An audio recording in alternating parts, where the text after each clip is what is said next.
తెలుసుకుందాం. Shin-chan and Doraemon నిజంగా కార్టూన్సా లేక నిజ జీవితం నుంచి ఇన్స్పైర్ అయి తీసారా అనేది ఈ వీడియోలో తెలుసుకుందాం. ఈ వీడియో చాలా ఇంట్రెస్టింగ్ గా ఉండబోతుంది, పూర్తిగా చూడండి. షిన్చాన్ కు మరియు డోరేమాన్ కు ఒక స్టోరీ ఉన్నాయి, అవి ఏంటో తెలుసుకుందాం. ఫస్ట్ మనం షిన్చాన్ దగ్గరకు వెళితే మీరు గూగుల్లోకి వెళ్లి షిన్చాన్ రియల్ లైఫ్ స్టోరీ అని కొడితే ఇలా ఎన్నో రకాల వెబ్సైట్ లో ఒకే ఒక స్టోరీ వస్తుంది. ఏంటంటే జపాన్ లో ఒక మహిళ ఉండేది. ఆమెకు ఒక 5 ఏళ్ల కొడుకు, ఒక చిన్న కూతురు ఉండేవాడు. ఈ 5 ఏళ్ల కొడుకునే మనం షిన్చాన్ అని అనుకుందాం. అయితే షిన్చాన్ వాళ్ళ అమ్మ ఒక రోజు షాపింగ్ లో బిజీగా ఉంది. అయితే షిన్చాన్ వాళ్ళ చెల్లి రోడ్డు మీదకి వచ్చింది. అలా రోడ్డు మీదకి వచ్చినప్పుడు షిన్చాన్ వాళ్ళ చెల్లి మీదకి ఒక కారు వేగంగా దూసుకొని వస్తుంది. అలా చెల్లిని కాపాడదామని షిన్చాన్ కూడా వెళ్లి ఆ కారు యాక్సిడెంట్ లో ఇద్దరు చనిపోతారు. అయితే ఇది చూసిన వాళ్ళ పేరెంట్స్ డిప్రెషన్ లోకి వెళ్ళిపోతారు. అయితే షిన్చాన్ వాళ్ళ అమ్మ పెయింటింగ్స్ వేయడం మొదలు పెట్టింది. అది ఎలా అంటే షిన్చాన్ మరియు వాళ్ళ చెల్లి బ్రతికి ఉంటే ఎలా ఉండేవాళ్ళు, వాళ్ళు ఎలా అల్లరి చేసేవారు అని పెయింటింగ్స్ వేసేది. అయితే ఒకసారి ఈ పెయింటింగ్స్ ను షిన్చాన్ క్రియేటర్ అయిన యుషితో యోషై చూస్తాడు. అలా చూసి ఒక కామిక్ బుక్ గా రాస్తాడు. అలా రాసినప్పుడు అది చాలా అంటే చాలా పాపులర్ అయింది. దాని పాపులర్ ని చూసి దీన్ని ఒక యానిమేటెడ్ కార్టూన్ గా తీస్తారు. అలా ఈ షిన్చాన్ కార్టూన్ మన ముందుకి వచ్చింది. కానీ ఈ స్టోరీ ఫేక్. షిన్చాన్ క్రియేట్ చేసిన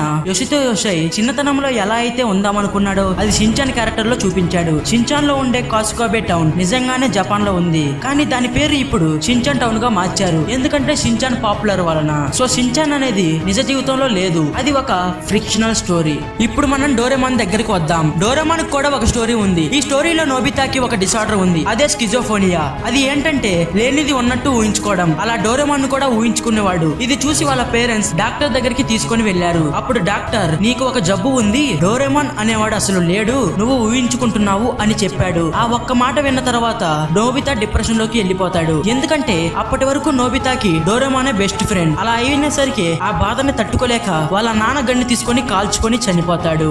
ఇలా ఈ స్టోరీ ఆధారంగా డోరేమాన్ క్రియేట్ చేసిన ఫుజికో ఫుజియో ఈ కార్టూన్ ని మన ముందుకి తెచ్చారు అని అంటారు.